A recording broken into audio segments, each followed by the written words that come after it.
It's a stream. Hey, it's a stream. We're streaming Fate Stay Night. Yes. Again. Again, yes. Fate's still staying. The night. Tonight. Alright, do you want to do narrating this night, and then I'll do next day? Sure. Cool. Oh. I have no proof, but I think something. I have no proof, but I think I'm right. There aren't many girls with looks that stand out that much, and more than that, I'm not stupid enough to mistake a girl I secretly admire. I see, but still. Well, Tosaka sure has strange hobbies. Staying on top of buildings. You know, just urban... like urban spelunking is like going into old buildings? Yeah. It's like urban mountain climbing. Just climb buildings. Climb them all. The higher, the better. Yes. Unlike Shento, there's no one in Miyama City. After 8 o'clock, there are no people around, and the town is terribly quiet. Ew, it's one of those towns. Ew. One of those towns that closes at 8. That's everywhere now. Oh, shit. Sucks. At the junction is the house I saw this morning. There's no sign of people, and the door has a "Do Not Enter" sign. After only one day, the house is as quiet as an abandoned building. Parents and older sister killed by the burglar. What kind of life remains for a child left behind? Ellipses. I bite my lip, feeling powerless. Even after swearing to become like Kiritsugu, I can't do anything about something that happened so close by. Even though I want to help someone, in the end, I don't even know what I can do. I mean, to be fair, Shiro, you didn't know it was happening. It wasn't like someone knocked on your door and was like, hey, this house is getting robbed, and you're like, damn, crazy. That's Shiro. Just saying. I climbed the hill and reached the Emiya house. The lights are still on, so Sakura and Fujini must be there.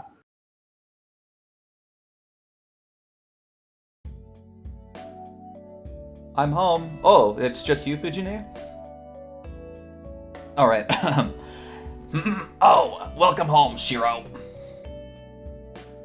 Fujini turns around, munching on a rice cracker. The TV shows a loud variety show. Oh shit, it's that Grail War show from Carnival Phantasm. Oh yeah, I wonder who's gonna die first. Yes. Jeez, coming home at a time like this. I told you to come home early since it gets dark early in the winter. I am home early. I was taking part-time jobs that finish at 8, so don't be so unreasonable. So, where's Sakura? It looks like dinner's ready, but... Sakura-chan went home early. She said she had something to do today, so she just cooked dinner and left. Fujini says happily. As far as she's concerned, anyone who cooks for her is a good person. I see, that might be a good idea for a while. It's been dangerous recently, so maybe I should just cook dinner for myself until next term. What? I protest! You come home late, Shiro. If you don't cook until after that, we won't eat until after 10. Hold on. Starve. Yeah, hold on. Can't you just eat at home? What? I am at home. Fujini seems puzzled. I'm not sure if that makes me happy or sad. Alright, I understand. I can't exactly expect you to cook for yourself, can I? Anyways, what's that thing up by your feet? Don't tell me you've been picking up junk again. Fujini has a terrible habit of leaving junk at my place. Large bowls from restaurants, a heavy teapot she got in the shopping district, a strange guitar that plays by itself. I think she thinks of this place as some kind of warehouse. Let me see. I'll just throw it away if it's junk. This, it's a poster that was left at my place. Fujini hands me the poster. Oh, it's that poster! That poster? Yeah, when Lancer Oh, showed that up. poster! Yeah. It's probably some infamous idol or something. Infamous. I don't know why. Let's see. Here we have a military-style guy with his thumbs up on a cheap-looking blue sky background. And letters like blood, it reads, "Love's lovely Rangerland. Please join the self-defense force." Hold on, this is an army recruiting poster. What? I don't want it, so you can have it. Whoa, I don't want this either. I rolled the poster and hit Fujini with it. She evaporates. Missed. But Fujini deflects my attack with a poster she had hidden and counterattacks mercilessly. Bam. The poster lightly knocks my... Stars. I saw stars. Hey, don't imagine you can hit me with your skills. You'll need more practice. That's not the problem. What was that? Why does the poster make a crash like that? Could this be the skill of a master? Huh? Oh, sorry. This poster is a special first edition, made from steel plate. What?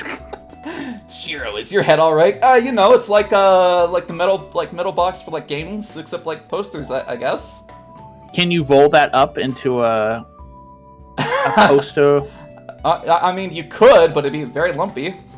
Or did she just like grab the edge of it and just like swung it like Sivu's fucking blade in League of Legends? Shiro's just suffering from mad blood loss right now. Yes. Fujini, your personality's going to kill someone one day. I'm not worried. Shiro would marry me if that happened. Huh? I completely refuse. I have no intention of marrying such a thoughtless killer. Hey, I don't think I'm that dangerous of a person. I know it. So it's true that people never know themselves. How true. How true. I'll have to watch out or I'll be killed. Just keep saying that. Anyway, I'm hungry, Shiro. I've waited all this time, so let's have dinner. Fujini stands up. How strange. Fujini is helping out. Even if it's only setting up the dishes, she must be really hungry. Okay then, you can get the dishes out and you can pour the rice, right? I can. Hey, Shiro, can I use a bowl? I guess so. Sakura isn't here today, so there'll be some left over anyway. Alright, I'll use the same for you then. Fujini pours rice into 2 bowls. Oh well, I was going to have seconds anyway, and besides, if I argue with Fujini, she'll take my dinner away. And to add, chaotic dinners like this have been common scenes for many years now.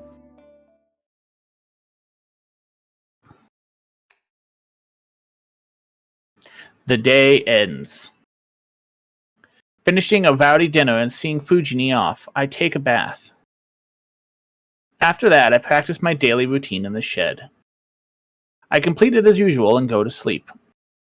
It is 1 in the morning. The day ends peacefully without any troubles.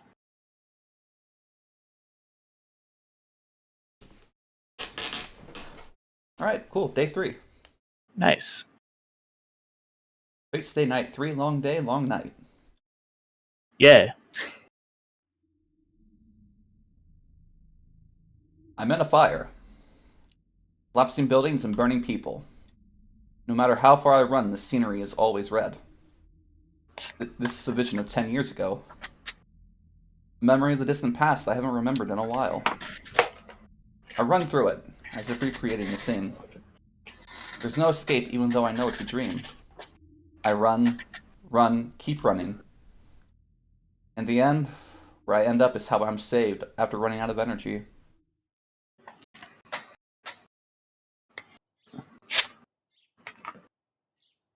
I wake up with a bad feeling.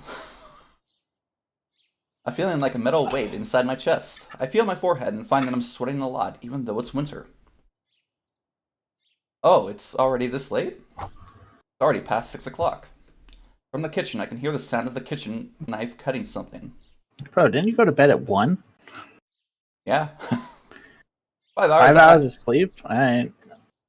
Sometimes it's fine. Soccer is usually as early as usual. There's no time to be impressed. I have to get ready quickly and go help fix breakfast.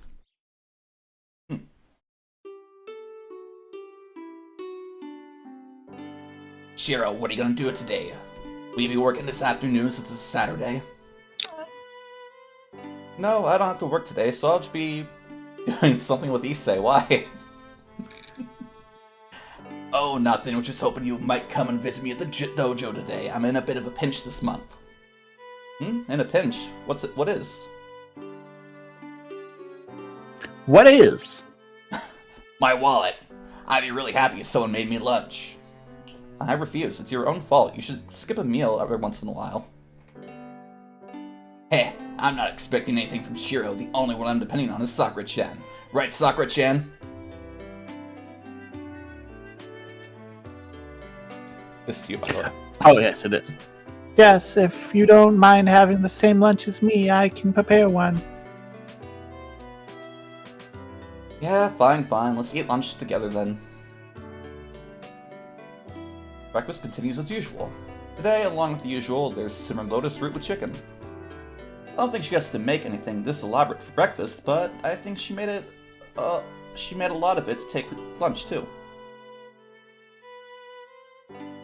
Sakura is a member of the archery club, and Fujini is in charge of the archery club. It's natural for them to share lunches. Oh yeah, Shiro, where were you? Were you late this morning? Did something happen? Fujini looks at me, sipping her miso soup. She's usually slow, but she gets sharp only at times like this. I had a dream about my past. I just woke up grouchy, that's all. I see, nothing unusual. I'm relieved. Fujini ends the conversation like she's not interested. I'm not worried at all about it either, so I shouldn't get mad about it. 10 years ago. I used to have nightmares back then. I couldn't get the fire out of my mind. But I saw less of it as time passed, and I'm well over it now, but I can let it slide even after dreaming about it. But I guess it was pretty bad back then, since Fujini has been here since that time. She's sensitive to my change. Shiro, are you not hungry? You don't happen to have no appetite this morning, right? I am hungry, I'm fine, so don't try to take my food using my dream as an excuse. Man, I'm glad you've gotten so strong, but personally I wish you were more delicate. What? That's my line. I wish you'd be more sweet. We make fun of each other without looking at each other. That proves my liveliness, and Fujini laughs with relief. Hey. To be honest, I'm glad she's worrying. But she'll be elated if I thank her, so I act like I'm discontented.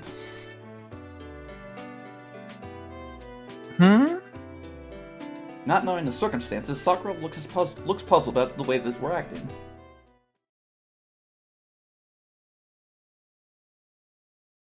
After Fujini leaves, we lock the house and leave. Senpai, I won't be able to come and help out from tonight until Monday. Is that alright? Yeah, that's alright. It's the weekend anyways. You should be hanging out with your friends, so don't worry about it. Huh? No, that's not it. It's not like that. It's just a personal errand. And I'll be attending the club too. So you can come to the dojo if anything comes up. I'm not going off to play because it's the weekend, so don't misunderstand me. Why don't you all just enjoy your time off? Yeah, huh?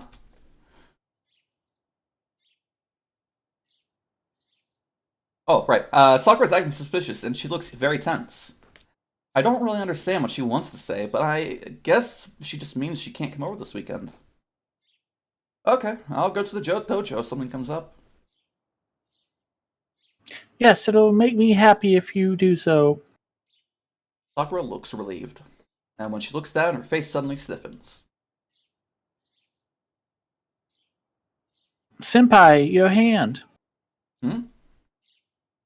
Sakura is staring at my left hand. Looking down, it's bleeding. Huh?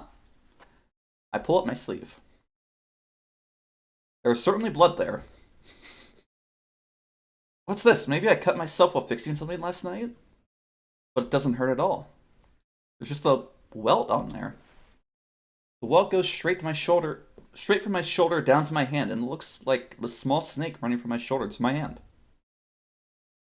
Well, I don't feel any pain, so it should go away quickly. Don't worry, it's nothing. Yes, if you say so.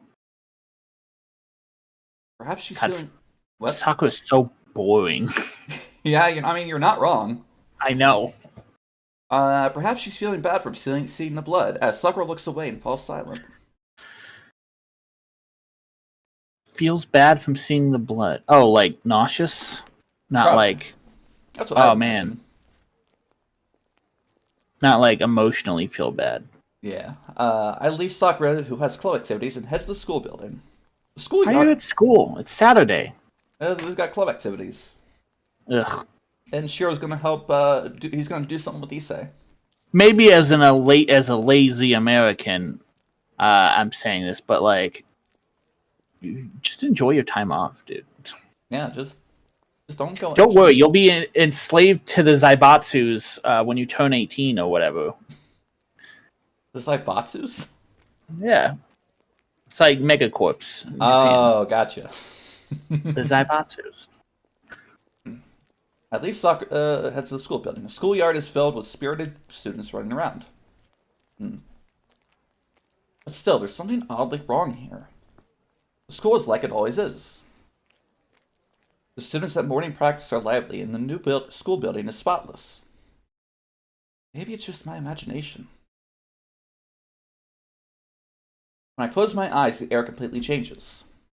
The school building is covered in stains like membranes, and the students running around the schoolyard seem like empty dolls. Stains with the membranes. Maybe I'm just tired.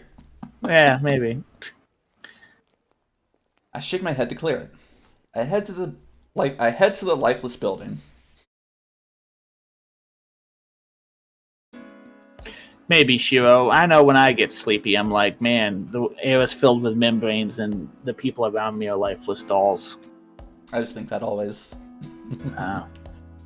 School ends early on Saturdays. Classes end before noon, and I finish helping Issei afterwards. The sun is starting to set. Well, let's head home. I pack my bag and leave the classroom. And then... Oh, you're still here, Emiya? I bump into Shinji. There are a couple of girls behind him being rowdy. Being rowdy.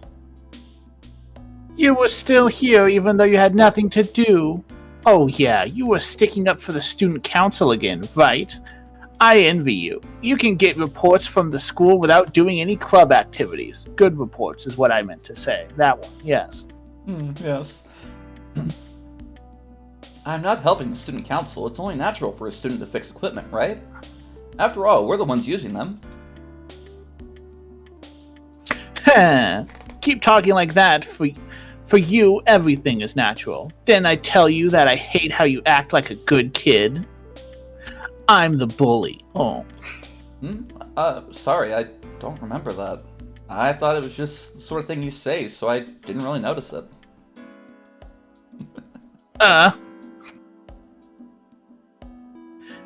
Fine, if you're going to fix everything at this school. Fixing everything would be impossible. The most I can do is take care of things. Alright, then do me a favor. Our archery club is kind of a mess right now. It's a bit disordered, and some of the bowstrings need bleh. If you have time, can you do that too? You're used to be a member. Don't just stick to the student council, and you should be useful to some... Don't just stick to the student council, and you should be useful to us sometimes as well.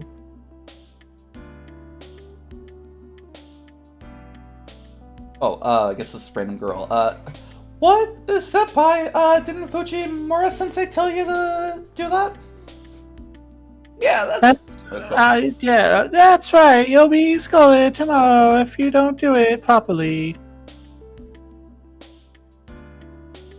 But the shop will close if I start cleaning now. It's fine if he does it, right? I don't know. Besides, an outsider wouldn't know how. Are you sure? Are you sure? Shinji said he used to be in the archery club, so we can let him do it. They're getting rowdy behind Shinji. Things are getting rowdy. They're bickering. Oh, they're getting rowdy. Ooh. It seems that they're in the archery club, but they must be members that Shinji recruited recently, as I don't know them. I'll leave it to you then. The key is in the usual place, so go ahead. You don't mind, right, Emiya? No, I have some free time, so this isn't a bad thing to do once in a while. Haha, thanks. Let's go, everyone. He says he'll do the boring chores for us. Oh, what? Yeah. Oh, wait, Senpai. Oh, yes, please take care of the cleaning, Senpai. Looks like I'm getting rowdy again. Yeah. Ooh, it's getting a little rowdy.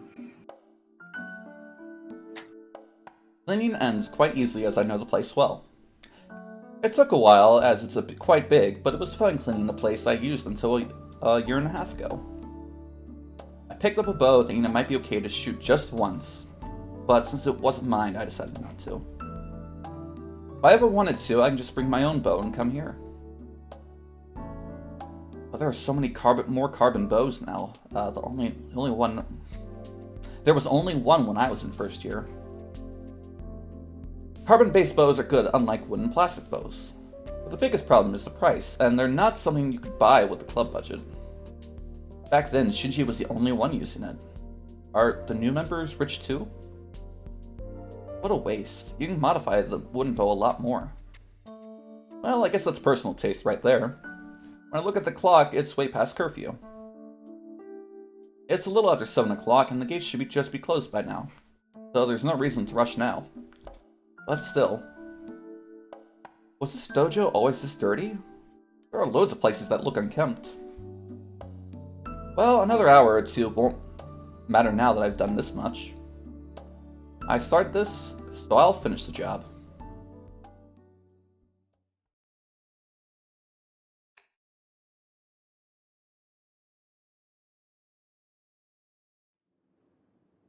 The wind is blowing. It's so cold that my cheeks are getting numb. Yuki City isn't usually this cold during the winter, but it was cold tonight of all nights. My breath hangs around us as a white cloud. I wrap my body up to hold off the cold. No wonder it's dark. The moon's behind the clouds. There's no light in the sky when I look up.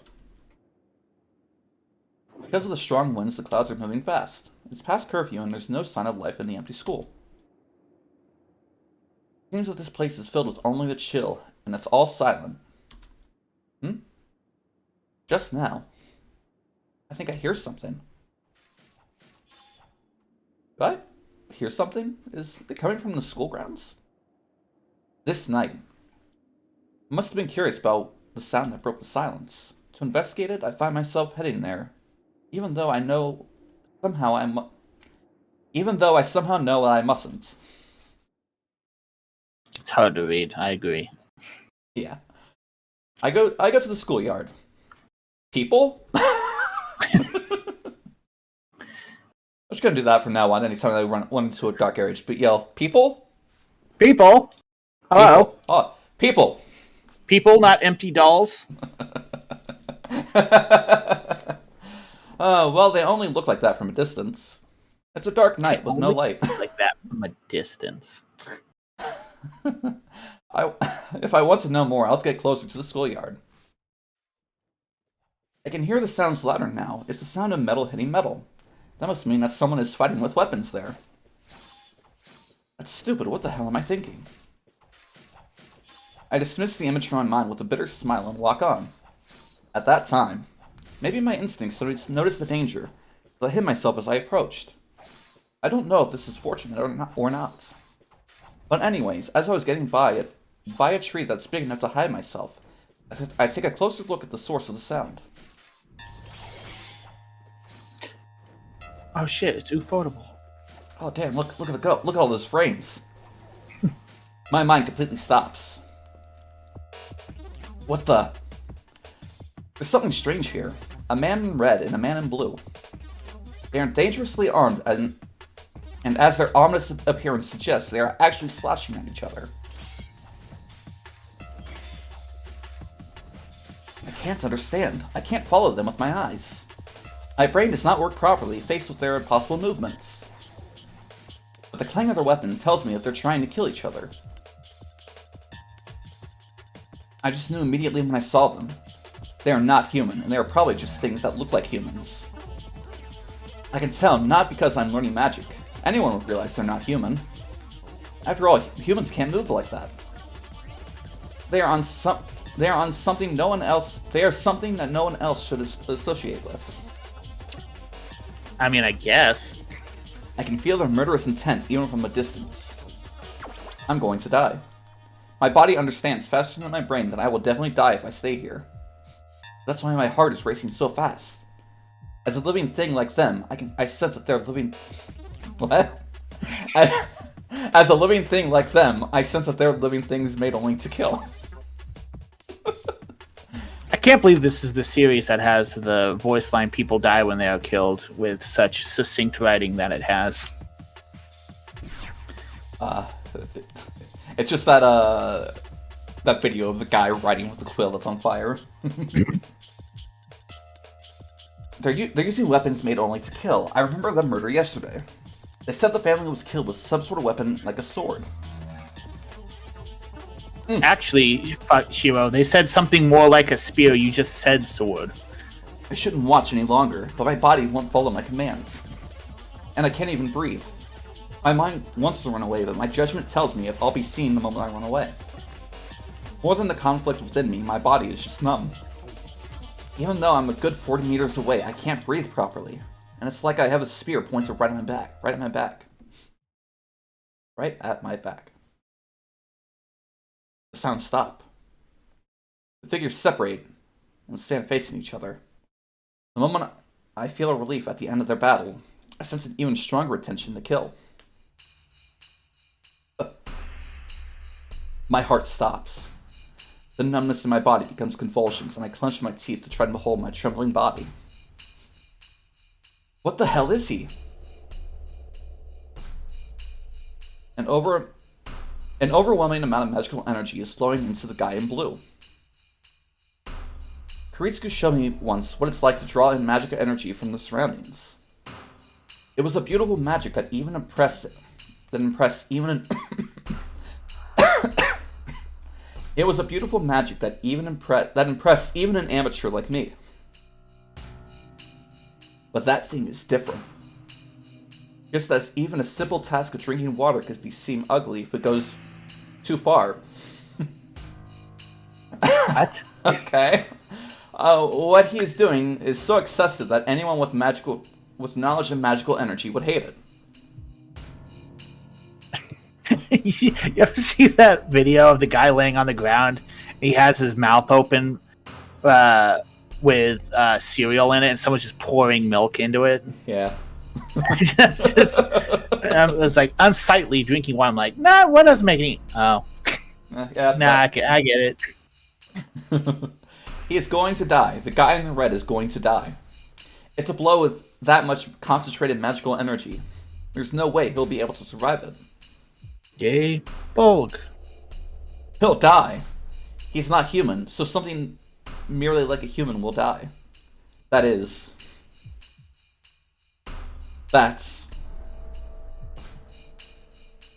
something I can just ignore? That doubt takes my mind off of them. The bodies of my body disappear in the instant that I take a deep breath. Do you want to be Lancer? I'll be Lancer. Yeah, I'll be Lancer. Who's there? The guy in blue stares at me who's hiding. The blue guy's body sinks. Just that motion tells me that I'm his target now. My legs start running automatically. I finally realize that it is an action. That it is an action to escape death, and I put all my energy in it. All the energy in my body into running away. I don't know how fast I run, but before I know it, I'm in the school building. How stupid of me. I regret my actions, panting heavily. I should have run into town to get away. What am I doing fleeing into such a deserted place? And a school of all things. Isn't there some better place to hide than here? Anyways, why do I think that I'll be killed if I don't escape?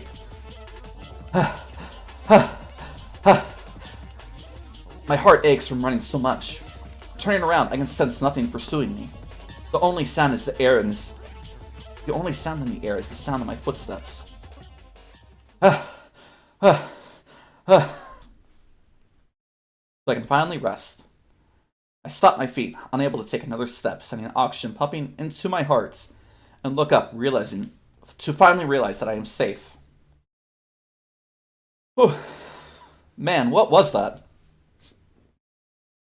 I recall the scene from earlier, just while catching my breath.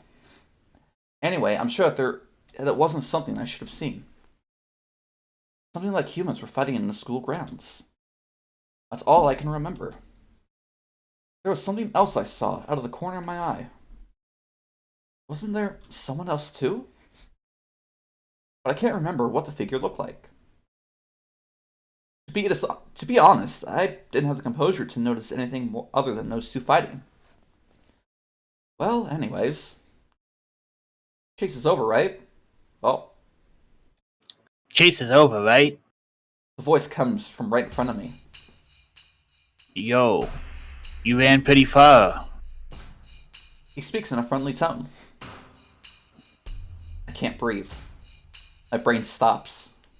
And even though I cannot think, I vaguely understand that I am going to die. I don't know how that pose makes me feel.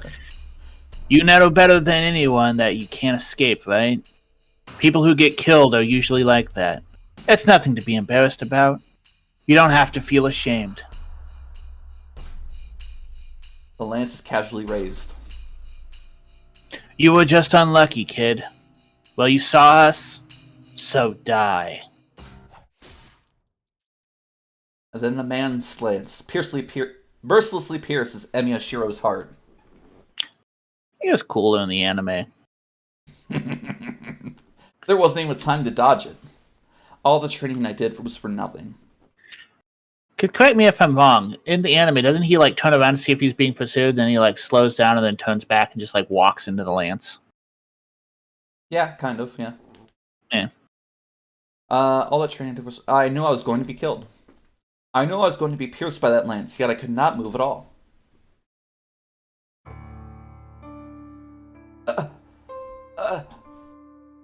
The world distorts. My body grows cold. Feeling vanishes from my fingertips. I cough up blood once. More blood should have come up, but it only happens once. Perhaps the man's lance is special. The blood slowly clots in the heart that should have exploded. It stops working with just a single pierce. I can't see well. There's no feeling in me. I feel like a jellyfish floating in the dark sea at night. I don't feel any pain already. The world is white, and only I am black.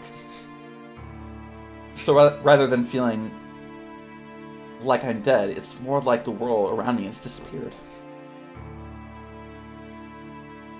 This is how he becomes Emiya Alter.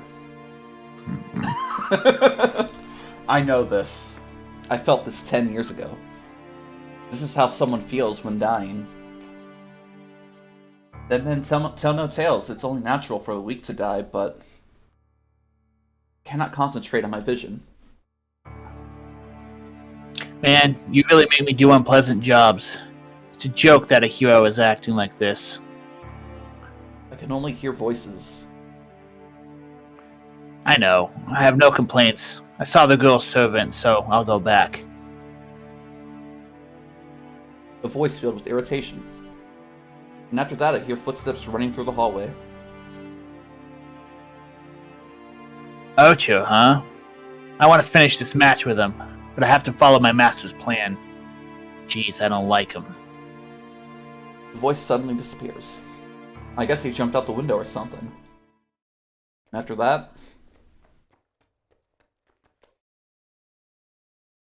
footsteps approach me and stop. In that brief period, more footsteps. I can't hear much now.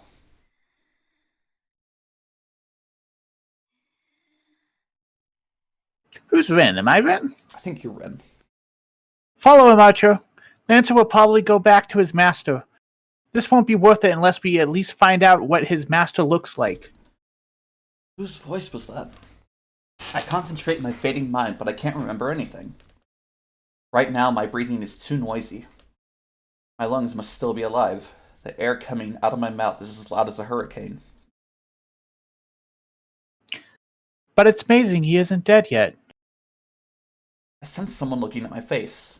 Or perhaps my breathing was so loud as the figure tries to close my mouth and... Stop it. Why does it have to be you? I hear the person grit their teeth as they try...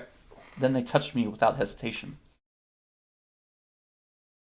Reforge the damaged organ and use it as a substitute.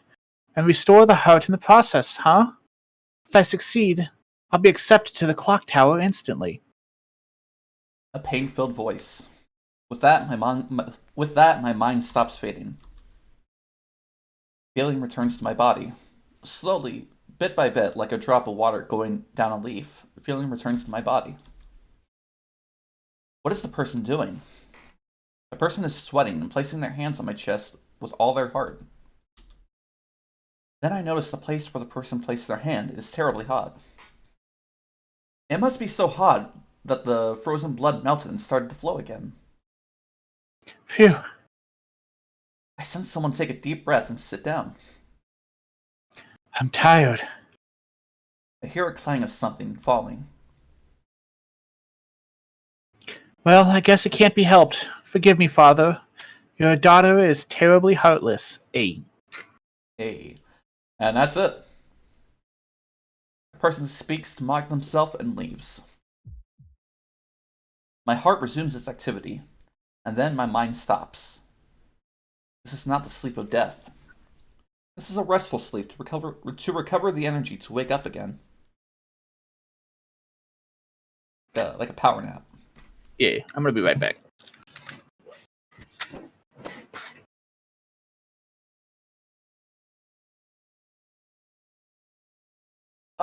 Good. I wake up. I feel sick. My whole body is in pain, and I have a sharp headache each time my heart throbs. What happened? I can't remember because of the sharp headache. My body is cold, probably from lying on the floor for a long time. The only thing certain is that my uniform is ripped and my own blood on the floor. I get up with a hazy head. The spot where I was lying looks like a murder scene. Damn, I really had my chest pierced?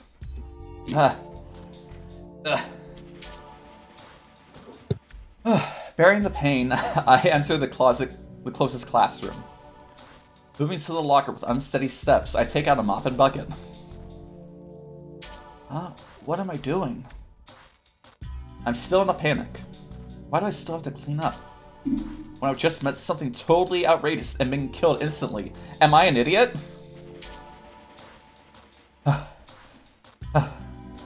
Damn, it won't come off. I wipe the floor with the mop. With unsteady hands, I manage to get the blood wiped up and pick up any trash laying around and put it into my pocket. Maybe I'm destroying the evidence. I'm still in the daze, and so perhaps that's why I'm doing something so absurd. Uh, uh, uh. I put back the mop and bucket and leave the school like a zombie. I get hotter as I walk. The air is so cold, but it feels like my body is burning.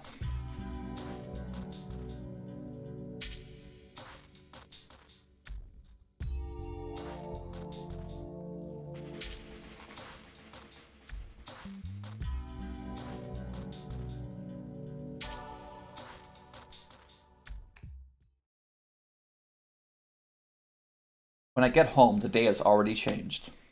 There's no one home. Neither Fujini nor Sakura is around now. Ah, ah, ah. I collapse onto the floor. I lie on the ground and finally calm down. I take a deep breath. When I inhale, my heart cries out in pain as if cracking apart. No, that's wrong. It wasn't just cracked. It had a hole in it, but it healed. And the wound tries to open up again when I inhale. So it's true that I was almost killed. No, that's wrong too. I wasn't almost killed. I was actually killed. But people die when they're killed. But I'm still alive in spite of that, because someone saved me. I wonder who it was. I should at least thank them. The person was there. That person might have something to do with them. But it makes no difference to the fact that that person has already saved me. That person has saved me. So I have to thank them one of these days. The moment I let my guard down, the pain returns. At the same time, I feel like vomiting. I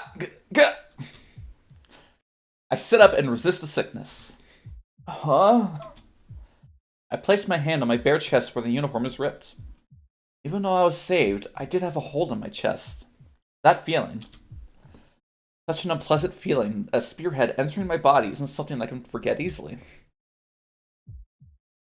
Damn, I'll have nightmares about this for a while. If I close my eyes, it feels like the lance is still in me. I shake off that illusion and try to calm down.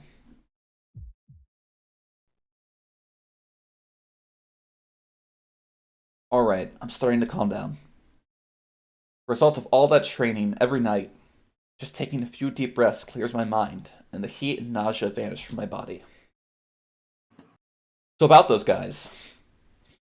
A man in blue and a man in red. They looked human, but I don't think they were. Were they like ghosts or something? But I've never heard of ghosts with form able to associate directly with people. And they were talking too. If they have their own will, it's hard for me to think of them as ghosts. I've heard that the only ghosts with a body are spirits, but aren't they shaped differently from humans? No, that's not the problem. There's another fundamental problem. Really tunneling on this ghost thing. Those two were killing each other. The murderous burglar that appeared in the neighborhood. The ongoing ambiguous events in Fuyuki City. All I can tell with such thoughts is that it's way out of my league. If father was still alive. Perhaps because the wound on my chest was so vivid, I complained about things I shouldn't. Idiot. I've already decided to do whatever I can, even when I don't understand. Complaining comes later. First, I have to decide whether or not it's my concern. The bell hung from the ceiling rings. This is a Magus house, if only a poor one. There is a boundary field that alerts me when a stranger enters the property. A burglar? At a time like this? As I speak, I realize my foolishness. That can't be it. With this timing, right after that strange event, that can't be it. There's an intruder. Not a burglar, but an assassin who's here for my life. Because I remember that guy saying, "You saw us, so die." The house is filled with silence. In the silent darkness, that murderous intent, I felt that the school is slowly drawing closer.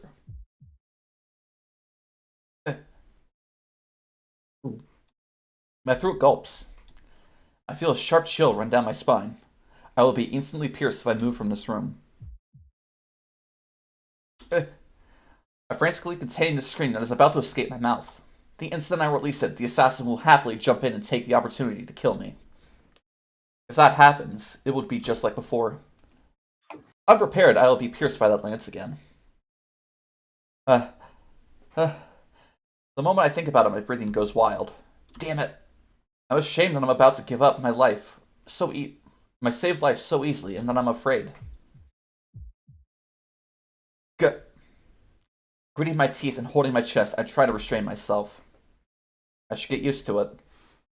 This is the second time. This is the second time that I'm about to be killed. That alone is enough to make me want to end it differently than last time. Besides, I'm a magus. What have I been learning the past 8 years if I came to protect my own life? Alright, let's do it. Enough thinking. Right now, I just have to counter the intruder. First of all, I need a weapon. I need a weapon. I need a weapon. Even though I'm a magus, all I can do is strengthen something that could be a weapon. There's a knight in my head that calls me Stud Muffin. Please leave me alone. To fight, I need a weapon. The shed has a lot of things that can become weapons, but it's too far away. If I'm attacked when I leave the living room, it will be just like a repeat of what happened earlier. It'll be different, but I'll have to find a weapon here. Something long and thin would be best. My opponent's weapon is a lance, so something like a knife won't do. It would be great if there was a wooden sword or something, but of course there's nothing. If anything here could be a weapon, it's... Man, only the poster Fujini left here? I'm disappointed. But despite that, I'm determined, even in this hopeless situation. Things are already as bad as they can be, so they can't get any worse. So all I have to do is run forward until I'm out of energy. Trace, on. That's the thing. With the words that suggest my reconstruction, I channel the magic energy into the 60-centimeter long poster. I have to turn it into something that can repel that lance, so I'll need to channel magical energy into every corner and solidify it. Using a military poster to deflect the lance. Is this some sort of propaganda? I actually don't know. Yeah, who knows? Who knows? Base quality, analyze. I extend my consciousness. As if soaking my blood into the poster through my skin, I permeate magical energy into it. Base quality, reinforce. A sense that I've hit the bottom. Right before the magical energy overflows from it. Trace off. I cut off all connection with the poster. And shudder at the feeling of success. The poster is now as hard as metal. But it is as light as it was before. So I couldn't ask for a better sword. I did it. How many years has it been since I last succeeded in strengthening magic? It's kind of ironic. The magic I've never been able to achieve since Kuritsugu died is finally working in this kind of a situation. Anyways, now I might be able to do something. I have some knowledge on how to use a sword. I hold the poster with both hands and stand up. I'll die anyway if I stay here, so I don't think I'll be able to flee, even if I escape this house. So all I can do is run straight to the shed and make a stronger weapon. Phew. Come if you're going to come. It won't be like before. In the instant I think that, my whole spine shivers. When did he arrive? Appearing from the ceiling, the guy drops straight at me. What? Huh? Silver light descends upon me. The guy that seems to have come straight through the ceiling descends to pierce my head. You? I frantically escape by rolling forward. He lands softly while I keep rolling, but I stop rolling to stand with my freshly made sword in hand. Ellipses. He turns to face me, looking bored. You're causing unnecessary troubles. I was being considerate by killing you before you noticed me. He raises his lance again, seemingly uninterested. I don't know why, but it looks like he lacks the spirit he had at the school round. In that case, I might be able to outwit him. Jeez, I never thought I'd kill the same person twice in one day. I guess it means the human world is always filled with bloodshed. The man is The man is complaining as if he thinks nothing of me. I slowly move backwards. It's about 3 more meters to the window. Once out the window, it'll be about 20 meters to the shed. Then I can run off. This instant. See ya. Don't come back this time, kid. He says blankly as if sighing it out. Peace. Ah? Pain assailed my right arm. It happened in an instant. The man's lance is thrust, without time for me to react. I would have faced my second death with that blow, but what prevented it was my newly made sword. He must have thought it was just paper. The lance thrust as if the paper wasn't there, was deflected by it and only skimmed my right arm. Wow, that's a strange technique you've got there. The man's expression goes away. His carelessness disappears, and he's now staring at me with beast-like eyes. Like some sort of dog. Ah! I screwed up. I was just being stupidly optimistic when I thought I could do something. The thing before me is a monster beyond belief. Painfully, I realize my foolishness for letting my guard down, even slightly against him. That's right. If I had been really desperate, I should have ran frantically to the window as soon as I miraculously avoided his first attack.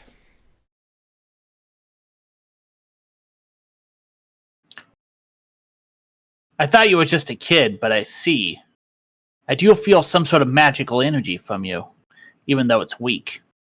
That must be why you're alive even after I stabbed you through the heart.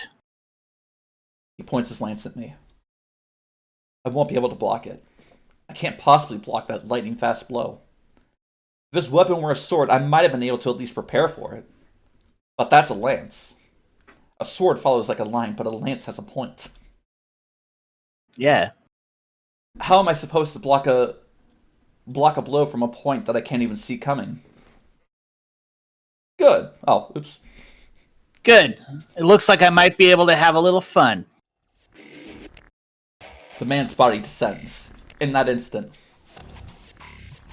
his lance is swung sideways.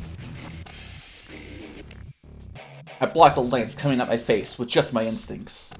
Gah! Good boy. Here comes the next one. There's a huge whirlwind. I don't know how he's moving the lance in this small room, but it makes a beautiful arc and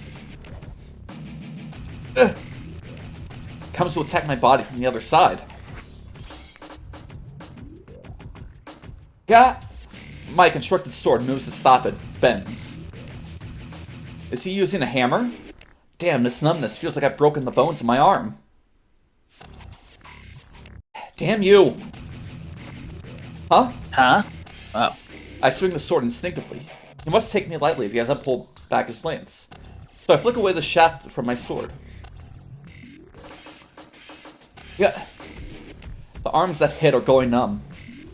The sword bends even more, and the man's lance only moves slightly. You're useless. I gave you a chance, but you didn't do anything worthwhile. Well, I guess it's asking too much to expect a good armed fight from a magus. The man was just playing with me. He let me hit him once since I blocked him twice. But he used up my one and only chance for just a makeshift weapon. That's why he sees no point in fighting me anymore. You've let me down. I'll just kill you now, kid. He readies his lance again. Say. During that small, unnecessary movement. Oh, say. What you want, you idiot. Without looking behind me, I jump out the window. I break the window. I break the window with my back and roll outside. I roll a few times, get up, and Ha! without a thought, I turn and swing behind me. I think that's you. Humph. The man hesitates a moment as I deflected his lance thrust. As I expected, if I jumped out the window, he would definitely come after me. And he would kill me even before I could get up. That's why I expected the fatal blow and swung at it. It was a bold plan. I would have died if it was a second too late or a second too early. But considering the difference in our skill, it could never have been too early. So all I had to do was get up as fast as possible and swing at what was coming behind me. The result was perfect, and I won my bet and deflected the man's lance. Ha! Oh, sorry. I thought that was like a laugh. Oh. Aha! I quickly regained my balance. Now I have to make it to the shed before he recovers. Fly. Huh? The man who supposedly had his lance knocked away comes up to me empty-handed and spins and executes a roundhouse kick.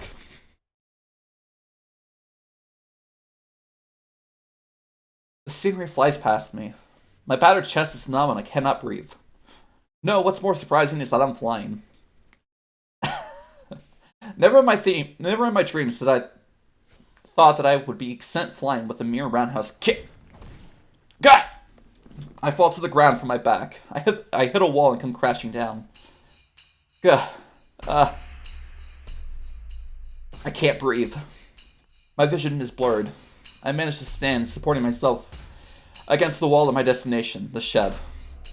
I wonder if you could, in theory, get kicked hard enough to be sent, like, flying across a yard like that. Or if it would literally just go through you, you know? Like, what happens first? Does the flesh fail, or do you get sent flying? That's a good question. I would imagine it, like, it depends on what it's made out of, right? It's made out of foot. I guess it's a ghost foot, so. That's true, but like... Anyway, I tracked a man with my blurry vision. I must have been kicked 20 meters. Jesus Christ. It's like 60 feet. Oh, that's not too bad. That's pretty fucking far. For a servant, I mean, it's pretty on I mean, average. sure, like, Berserker could, like, kick him to the moon, but, like, I'm talking just the human body being kicked 60 feet is pretty rough. Yeah, I mean, yeah, that's a good point. He is magic, but whatever. I tracked the man with my blurry vision. I must have been kicked at least 20 meters. The man approaches, lance in hand. Gah! I'll be killed. I'll definitely be killed. The man will be here in a second. I don't want to die now. I have to get up and face him. The lance comes out at me.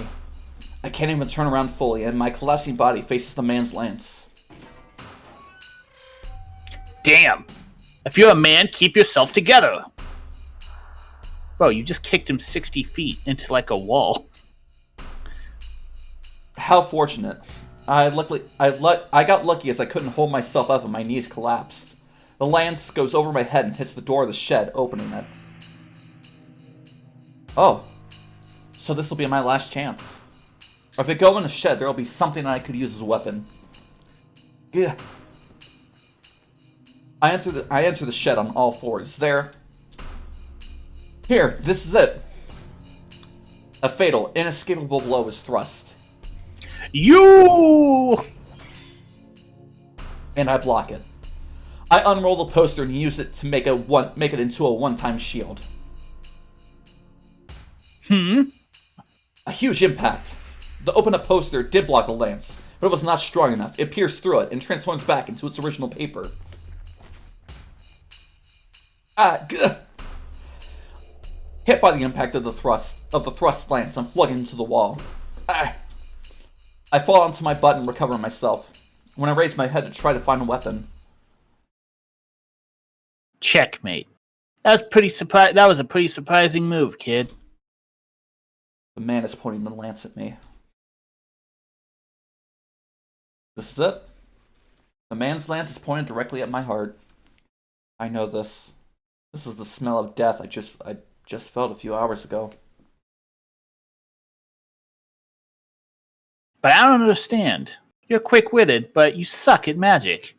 Seems like you have talent, but I guess you're just too young. I can't hear him. My mind is focused only on the weapon in front of me. It's only natural, because I'll die when that thing is thrust. So everything else is gone from my mind. What else can I think of? What else can I think about now that things have ended up like this? It's unlikely, but maybe you were the seventh one. Well, this is it for you, even if that's the case. The man's arm moves. The moment I couldn't see before looks like it's in slow motion now. The running silver light, the spearhead moves straight from my heart. It'll spill blood in the next second. I know this feeling. The feeling of the metal running into me. The taste of the blood coming up from my throat. The sense of the world around me disappearing. I felt all of it earlier, and I'd have to experience it again? Really? I don't understand why. Why did I have to go through this? This is bullshit. I can't accept this. I can't accept this. I can't just die here meaninglessly. I was saved. So I can't die so easily. I have to live and fulfill my obligations. If I die, I can't do that. But the lance will pierce me. The spearhead will cut into my flesh and pierce my heart. It pisses me off. It's ridiculous to kill someone that easily. It's ridiculous for me to die so easily. Dying twice in one day that's ridiculous as well. Damn, everything is so screwed up that I can't contain it at all, and... Damn it, I won't be killed meaninglessly by someone like you!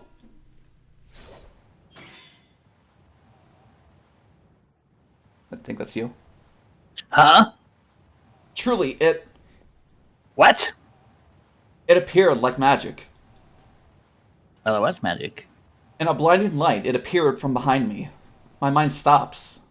All I know is that the figure of who it appeared is a girl. The moment it appears, it repels the lance thrust at my heart, and steps up to the enemy without hesitation. Can it be the seventh servant?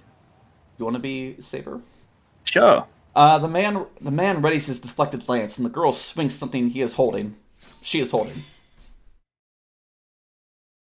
Sparks fly twice. A strong swing. The man hesitates, receiving a heavy blow from the girl. He must have realized that he is at a disadvantage as he jumps out the shed with bestial speed. While keeping her guard up against the man, she quietly turns to me. Shit, what voice am I going to use? Hey, it's that scene. Hey, it is. The wind is strong today. The clouds drift and the moon appears for a brief moment. The silver light that shines into the shed lights up the girl in a knightly form.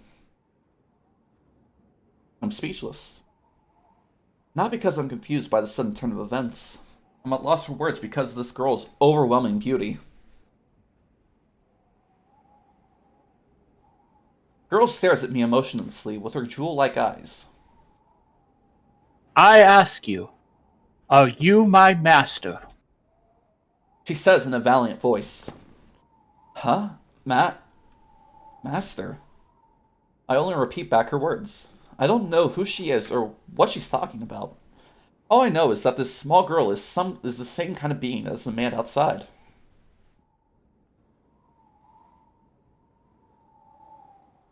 The girl says nothing and just stares at me silently. How can I put this? The figure in front of me is so special that I forget the situation that the man outside could come and attack any second. It feels like time has stopped just around me. The fear of death has disappeared, and only the girl fills my vision. I, Servant Saber, have come forth in response to your summons. Please give me an order, Master. She speaks again. The instant I hear the words, master and servant. A pain shoots through my left hand. It's like a hot iron has been placed on my hand. I grab my left hand instinctively. It must have been the signal, as the girl quietly nods at her lovely face. From this time forth, my sword shall be with you, and your fate, shall be with me. Oh, she said the line! She said it! Woo! It's fate! Your fate shall stay the night. Oh, let's go! Now our contract is complete. Contract? What are you talking about? Even I have some knowledge of magic. I understand what that word means, but the girl doesn't answer me and looks away with the same grace she had when she arrived, when she nodded. She looks at the door of the shed. There stands the man, his lance ready in hand.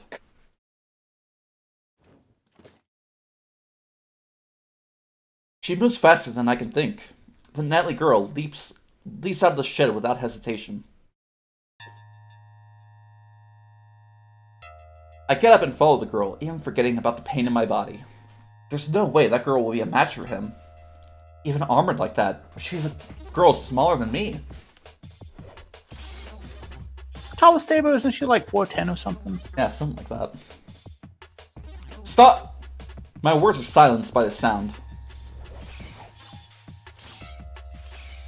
What? I can't believe my eyes. This time my head really goes blank. What is she? She's just 5 foot even. Oh. Manlet. The sound of weapons. Knightlet. Absolute kinglet.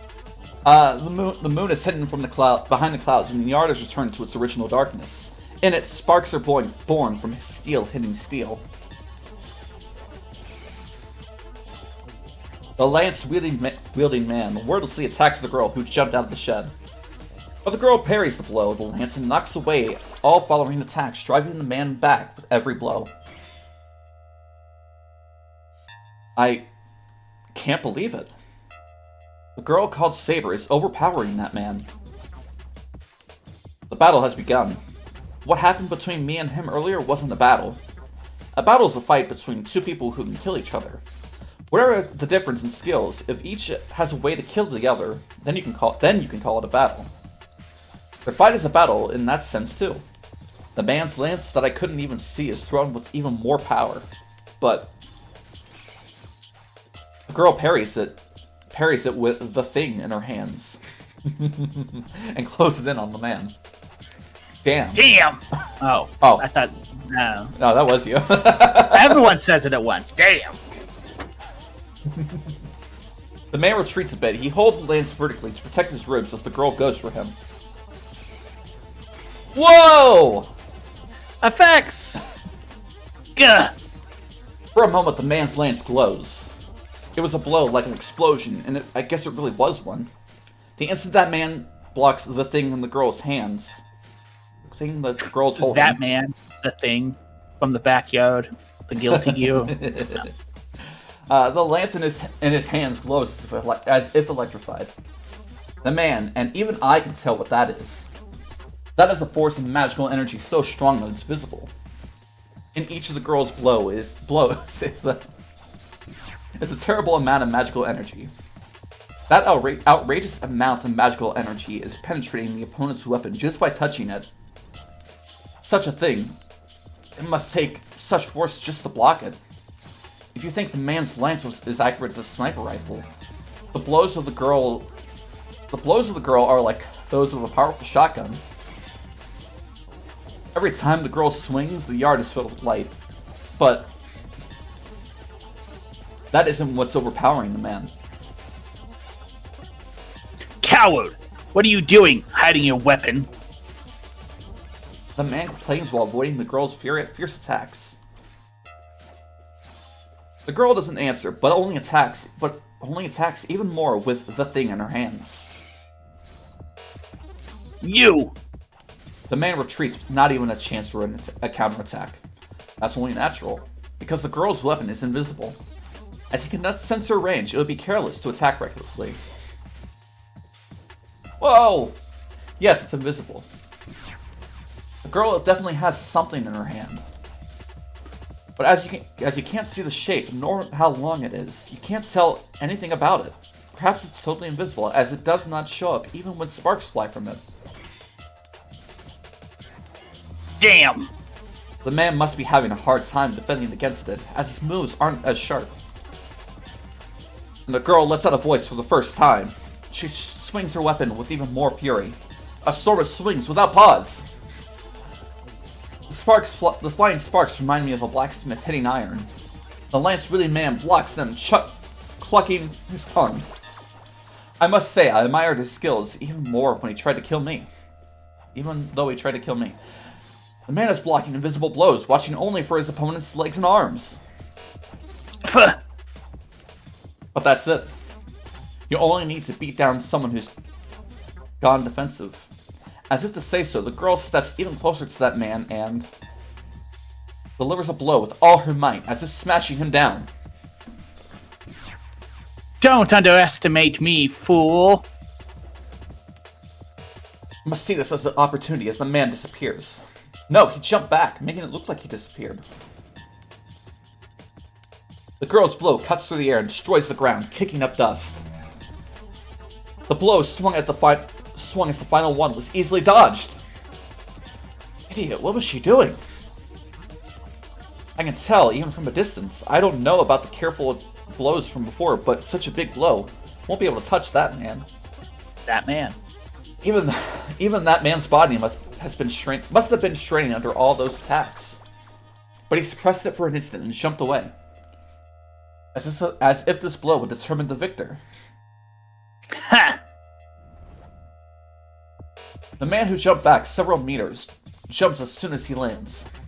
As if reversing the retreat, he jumps up the girl. In contrast, the girl who still had the sword in the ground. That opening is irrevocable. The red lance returns in less than a second, and the girl twirls her body with the sword still on the ground. So the contest lasts less than a second. The man sees his mistake and tries to hold back, while the girl uses her whole body to execute her blow. Whoa! Damn. Effects. Yeah. The man blown away and the girl who blew him away both seem discontent. It's only natural. They each launched their blows to kill the other. Even if they allowed them to escape immediate danger, they were worthless. Their distance opens. The two stare at each other silently. What is wrong, Lancer? It would not do your name credit if you just stand there. If you will not come, I can. I was trying not to laugh. Ha! Oh. Ha! You're going to come and die? I don't mind. But let me ask you first. Your noble phantasm, is it a sword? The man glares as if he's staring right into her heart. Who knows? Oh, I'm gonna consider that a little bit of precognition. It might be a battle axe, or it might be a spear. It might even be a bow, Lancer. Keep talking, Saber. Perhaps it's really funny for him. The one called Lancer, lowers his lance. It looks like he's indicated that he doesn't want to fight anymore. Huh? The girl is puzzled by Lancer's action. But I know that stance. It was used in that fight a few hours ago in the schoolyard. That fight with that man in the backyard. It's the fatal schoolyard. Move. It's the fatal move that was supposed to have ended the show. I'll ask just in case, since it's our first time meeting. Do you want to call it even? It's not a bad deal, right? See, that senile master over there is useless. Senile? Wow. Over there is useless. And it so happens my master is a coward. My master is a bastard. Yes. Not wrong. I think it's in both our interests to hold off on this match until we're better prepared. Hey, we don't know who Lancer's master is. That's true, it could be anyone. Could be me. Could be you. Could be any of us. I refuse. You will fall here, Lancer. I see. Geez, all I wanted to do was check things out, you know? I didn't want to stay long once a servant came out. Fate stay. It seems like the air around him distorted. Lancer lowers his stance. A chill runs through the air at that moment. It's exactly like back then. The magical energy rumbles in a whirlpool centered on that lance. Noble phantasm. The girl readies her apparent sword and glares at the enemy in front of her. The girl facing the enemy knows better than I how dangerous he is. See ya. I'll take that heart of yours. The beast jumps. Lancer instantly appears in front of the girl as if he teleported and thrusts his lance at the girl's feet. It was a bad move, even to my eyes. With the lance already lowered, it couldn't be effective to aim low at the girl. To prove my point, the girl jumps over the lance and moves forward to slash Lancer away. At that moment, Gay? with words themselves charged with magical energy, Bulk! the lance thrust at the girl's feet, rushes toward her heart.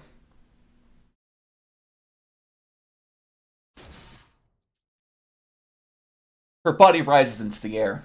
The girl is driven up into the air by the blow of the lance, and she crashes down. No, lands on the ground.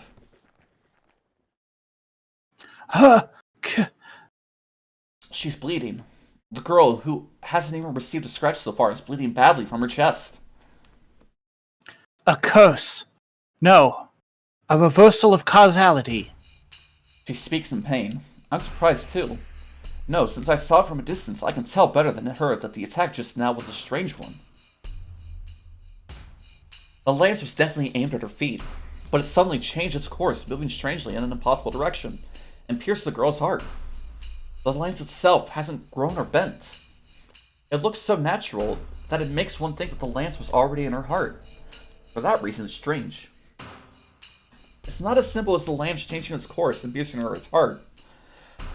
The lance did not change its course, but changed the means so that the result would be so. Yeah, sure. But the lance thrust with the name carried the results of piercing her heart as a premise. In other words, the process and the result were reversed.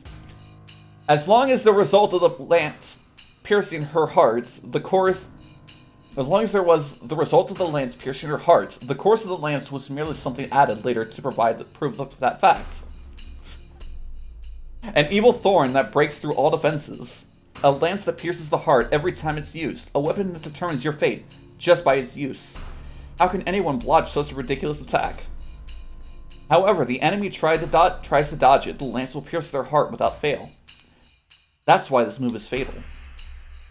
A cursed lance that always pierces the opponent with one thrust. But the girl has evaded it by a small margin. She is wounded, but it was not a fatal blow. In a sense, her actions were more impossible than the lance. The instant the lance was thrust, she turned and jumped back with all her might, as if she knew this was going to happen. Either she had incredible luck or divine protection to nullify the curse of the lance. Either way, she avoided the fatal blow and sullied the lance's name. The girl catches her breath. The blood that was running so much has stopped, and even her stab wound is healing. I guess it's extraordinary. I knew she wasn't normal, but still, that's so strange. Like her skills to fight against Lancer, like the incredible magical energy of each of her blows, and like her body like her body that heals itself again. This girl clearly surpasses Lancer. But that was only up until now. Even if it's healing, her wound is deep. If Lancer attacks her now, she will be defeated without even being able to defend herself. But with this overwhelming advantage, Lancer doesn't move. He glares at the girl, grinding his teeth so hard I can hear it. You evaded it, Saber. My fatal gay bulg.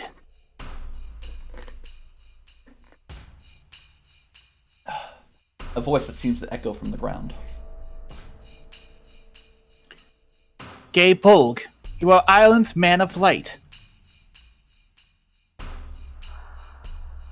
Lancer frowns, his hostility disappears, and he clucks his tongue in annoyance. I screwed up. If I'm going to use this move, it needs to be fatal. Jeez, I guess being too famous is bad too. To be fair, Lancer, I didn't know who you were before Fate, so... Yeah, same. Then afterwards, it's like, oh, all this stuff? Oh man, this is all crazy. He's like, yeah, that's crazy. The pressure goes away. Lancer doesn't even attack the wounded girl and simply turns his back and moves to the edge of the yard. It is rule of the servants to fight to the death if your identity is discovered. Oh wait, sorry. It is the rule of servants to fight to the death if your identity is discovered, but unfortunately, my master is a coward. He's telling me to go back since you have evaded my lance. You're running away, Lancer. Yeah. Yeah, Chad face meme. I don't mind if you come after me, Saber. Just be prepared to die. Just be prepared to die when you do. With one bound, Lancer easily jumps over the wall and disappears.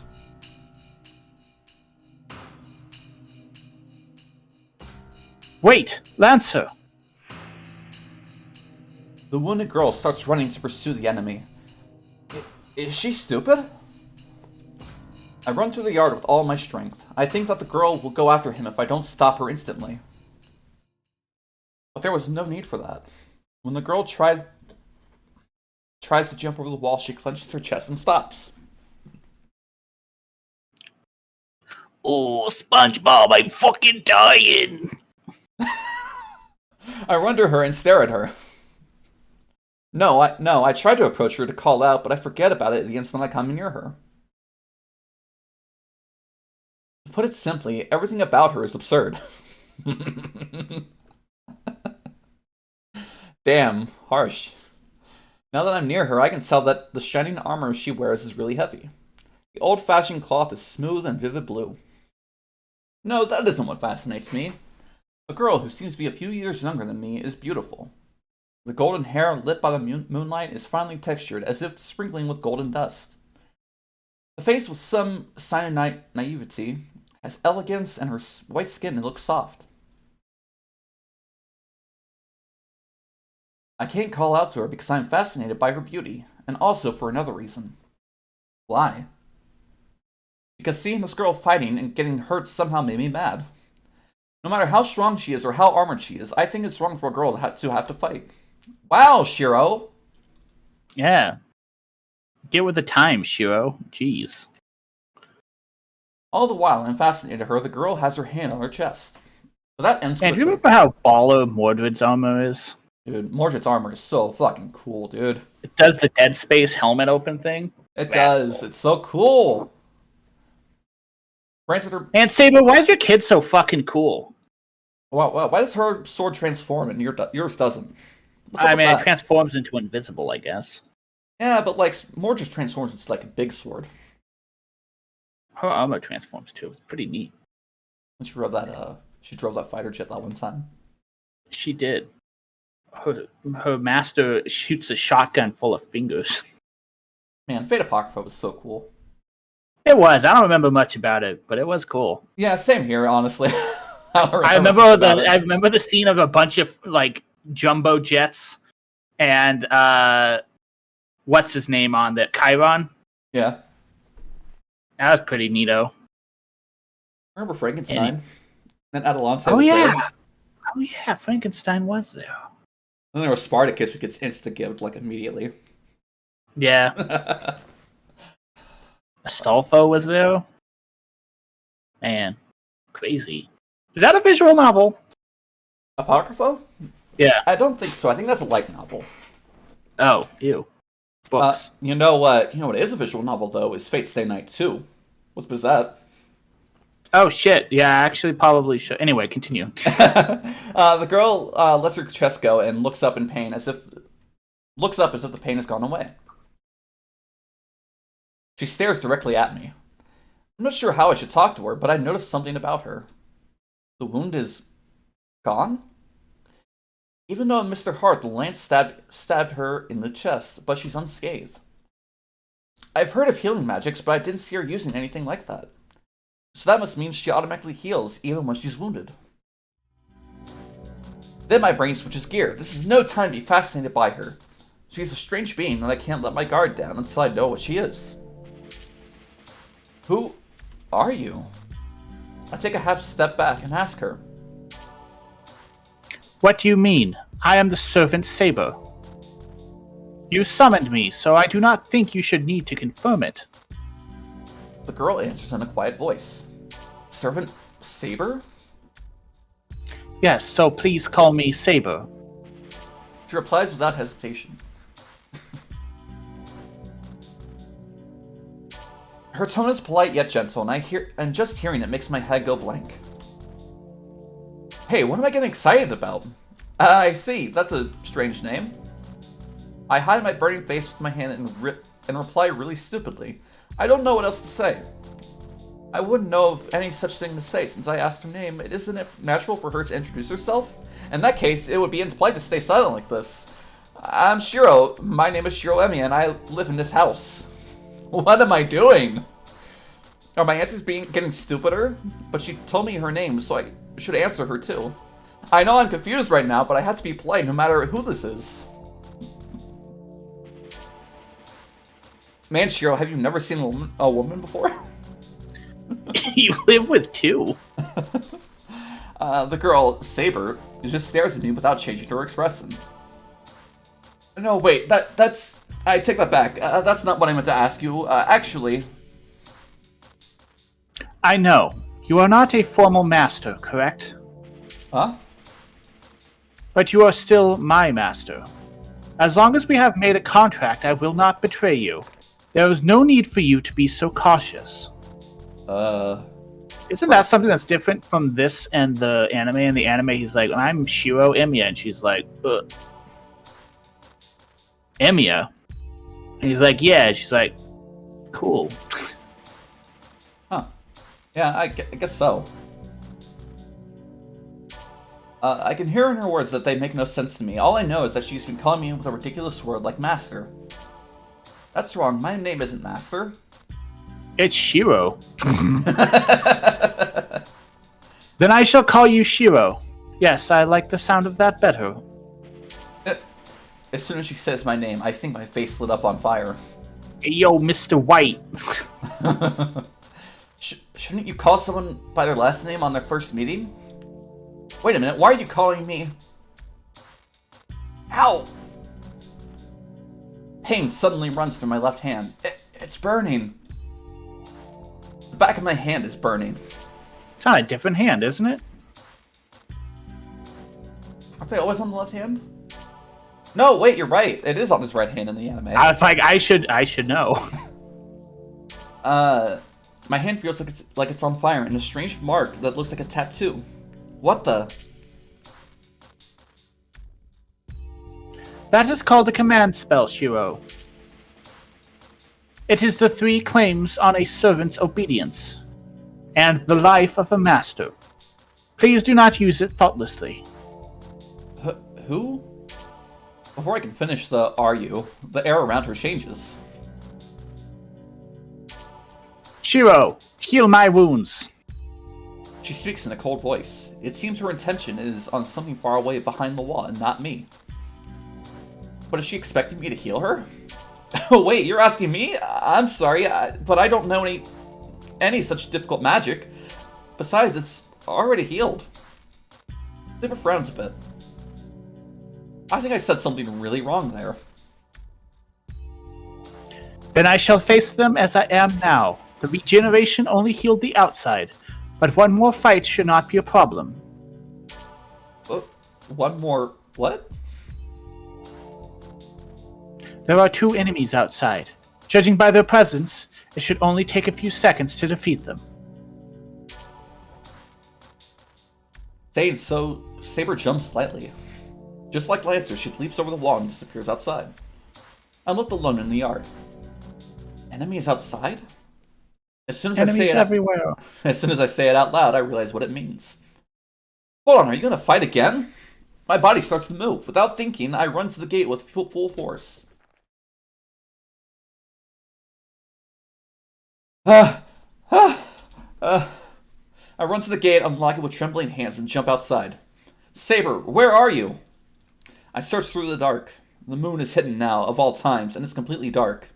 But I hear something nearby. There? Wow, I hate that sentence, by the way. Which one? I stumble through the dark. I look everywhere, but it's dark. Or whatever. Listen, this is quality. It's translated. It's fine. Yeah, quality writing. It is what.